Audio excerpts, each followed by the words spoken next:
We'll keep him on a shorter leash next time, by Chip Somodevilla, Getty Images.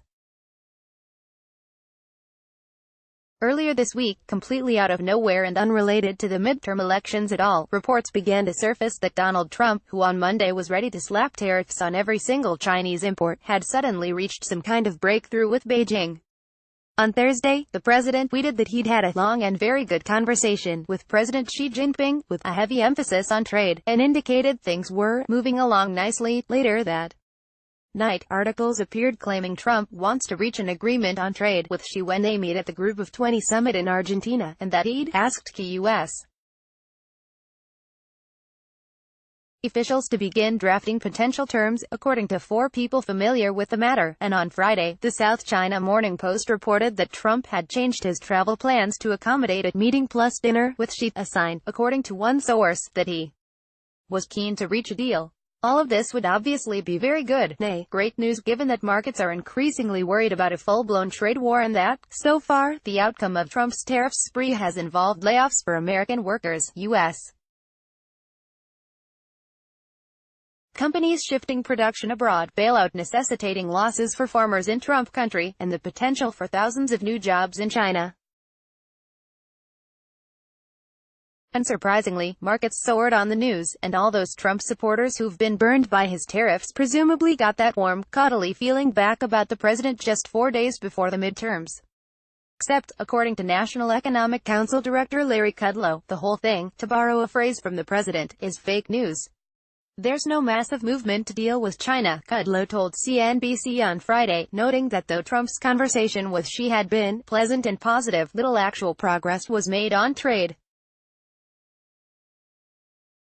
We're doing a normal, routine run-through of things that we've already put together in normal preparation, he added, stating, we're not on the cusp of a deal. That, of course, didn't stop Trump from insisting to reporters after the interview that the Chinese very much want to make a deal, and we're getting much closer to doing something, which at least one investor says you can file under complete and utter bull's tea.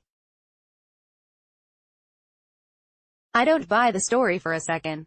Michael Every, head of Asia Financial Markets Research at Rabobank in Hong Kong, told Fortune.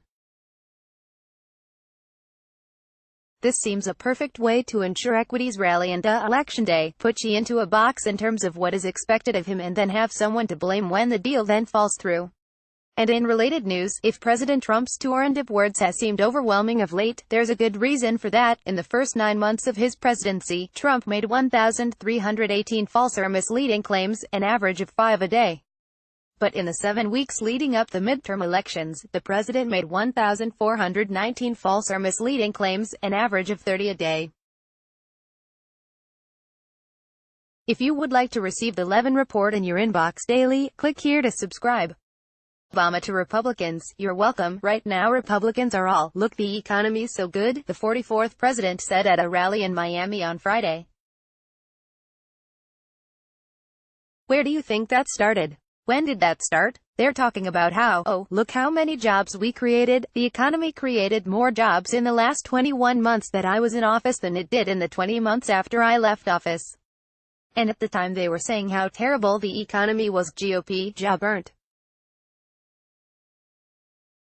Judge calls out Trump for conflict of interest-riddled hotel, spending 2/3 of his day tweeting. It turns out that, 1. Owning a business that foreign governments and other parties looking to kiss the ring regularly patronize may, in fact, be a conflict of interest when one is President of the United States. A federal judge on Friday denied President Trump's request to stay a lawsuit alleging he is in violation of the Constitution by doing business with foreign governments, a decision that paves the way for plaintiffs to seek information from his business as it relates to his D.C. hotel. U.S. District Judge Peter J. Messett in Greenbelt, M.D., denied the Justice Department's request that he pause the case in order to allow a higher court to intervene. And he sharply questioned the president's position that his business does not improperly accept gifts or payments, called emoluments, as defined by the Constitution.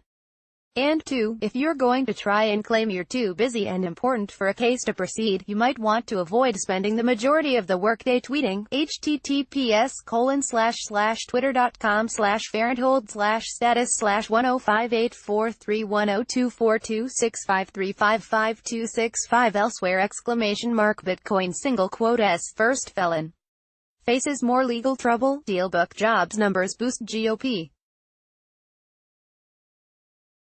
Heading into midterms, Politico. Michael Cohen says Trump repeatedly used racist language before his presidency. The Hive. As Manhattan's most secretive skyscraper rises, a super-elite clientele emerges. WSJ. Warren Buffett loses nearly $4 billion in single day on his Apple stake. CNBC. HBO fires back at Trump's sanctions are coming. Tweet Bloomberg. 3 warning signs U.S. economy could be closed to recession. Axios. White House concerned Interior Secretary Ryan Zinke violated federal rules. The Washington Post. Elon Musk thinks he'll die on Mars. Fox. Tech swoon stings hedge funds. WSJ. Restaurant offers $100 an hour for puppy petting. Pupturn. UPI. More great stories from Vanity Fair. Why Fox doesn't have much of a choice when it comes to Trump. How long can Mark Zuckerberg keep convincing teens that Instagram is cool? Is the Trump administration ever going to hold Saudi Arabia to account? Why working at Netflix sounds terrifying. Amazon's flirtation with ICE appalls its workers. Looking for more? Sign up for our daily Hive newsletter and never miss a story.